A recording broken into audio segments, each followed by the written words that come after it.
If you want to visit Switzerland during June, then you better watch this video first, because otherwise things may not go the way you want them to be. I'm going to talk about the weather, the season in general, the attractions, culture, food, and so on. So definitely you're going to know everything to optimally plan for your upcoming vacation.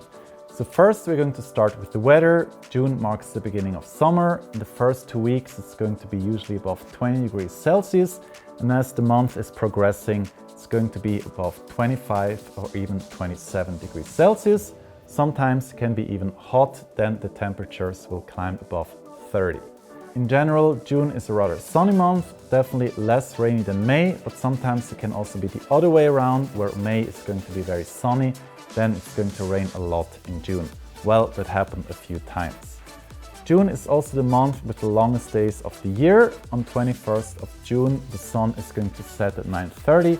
So here you see there will be a lot of daylight and you can do many things throughout the entire day.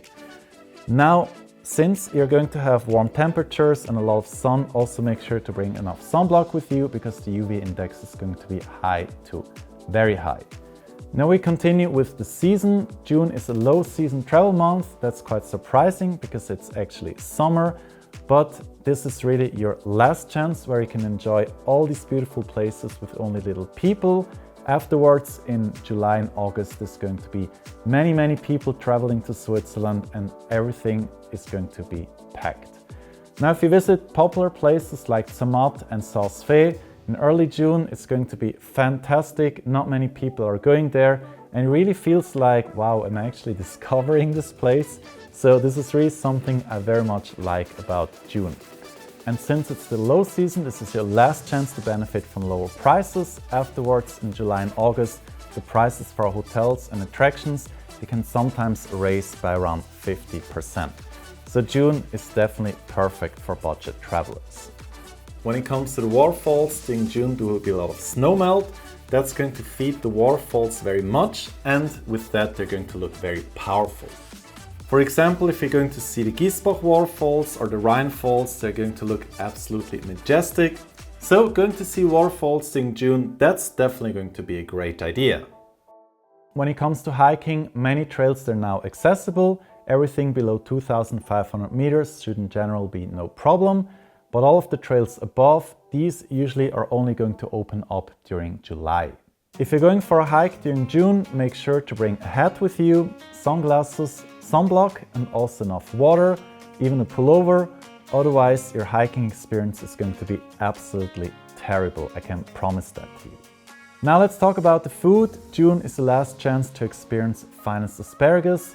You can do that in Flach in the restaurant Obermühle.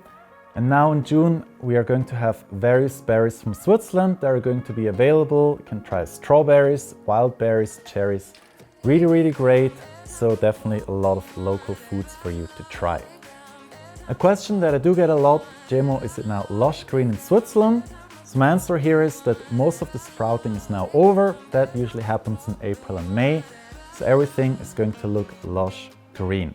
And this is really fantastic because June is definitely the greenest month of the year. Afterwards in July, the greens, they're going to turn somewhat like lime green or yellowish. Up in the Alps, things are a little bit different. Over there it's in general cooler, so spring is going to happen in early June.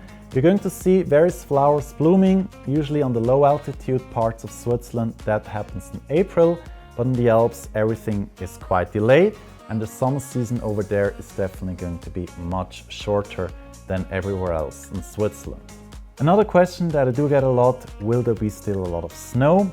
Well, as long as you're above 2,000 meters, in general it's no problem. If you're above 2,500 meters, there's still going to be a lot of snow. So for example, you can visit the Jungfraujoch or the Kleine Scheidegg. Even Trockener Steg, Kleinmatterhorn, over there's going to be tons of snow still.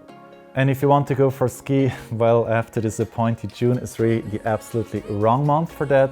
It's summer, winter season is definitely over. Usually the ski resorts are going to close down in April, but in Zermatt and Saas-Fee you still can go for summer skiing. I don't know for how much longer that's going to be possible. Well, with global warming and so on, Definitely many ski resorts that usually offered summer skiing before, they already have closed down, and probably that's also going to happen eventually for Zermatt and Saas-Fee. Also the glaciers, they're now going to be beautifully exposed. In my opinion, they look much better when there's no snow, but I know it's not really good when there's no more snow on the glaciers, then they're going to melt even faster. But yes, during June, the glaciers, they're going to look absolutely stunning. If you want to see beautiful ones, you can go, for example, to the Golnegrad or to the Eckisholm.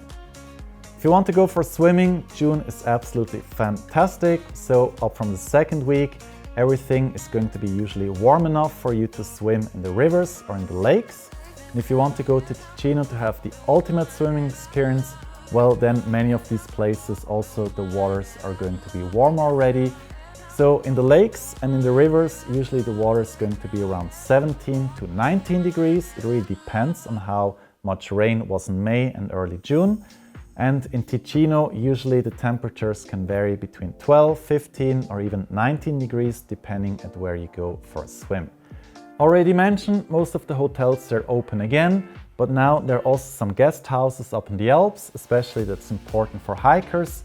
These are also going to be again open up from June, so really great places for you to stay at. Now if you want to know where all the spots are located at, that's my geographic map, by the way, the secret expansion. And please, if you're going to post something about these spots on social media, please do not reveal the location, because otherwise you'll have these big influencers going there. They're going to tell you exactly how to reach it. It's going to be available for everyone. And well, after that, these places are going to be ruined for good. Well, it's going to look something like this afterwards. And that's probably something we do not want, right? And if you want to purchase the map, you can just click on the link down in the descriptions or in the pinned comment. You see, June is a really great month, and it's even going to be better because pretty much all of the attractions, they're now going to be open. Well, summer season is now really starting. If you want to go to the Gelmerbahn, the steep funicular, you want to go up to the Rothorn, Schienige Platte, all of these attractions, finally they're open again. Usually it's like this, the last attractions, they're going to open up in June, but sometimes a few attractions, they're only going to open up in July. Before we're going to continue, what do you think about June as a travel month for here in Switzerland? Or is there any other month you prefer? Or if you've already visited my beautiful country, well then please let me know during which month it was. I'm really interested to read your opinions down in the comments. And it even gets better. Even now all the pass roads, they're all open. How cool is that? So these are roads that take you from one valley to the other one. You're going to ascend and then again down. It's going to look really beautiful. These are going through some of the most beautiful landscapes in all of Switzerland. And by the way, here I can highly recommend you do the Forca Pass Road. That one is absolutely stunning. It's, by the way, a James Bond Goldfinger filming location. And you can also visit the Rhone Glacier Cave at the Belvedere. That's a very unique experience. Do it while it still lasts, because the Rhone Glacier is also retreating a lot with global warming. And I think in 10 years, I don't really know if this attraction is still going to be open. June is basically the better summer. It's warm but not too hot. There are not going to be too many tourists. All of the attractions are open. Everything is going to cost less and all the pass roads are open. Well, what more do you want? Sounds like a perfect month for you to travel. And now we continue with the culture.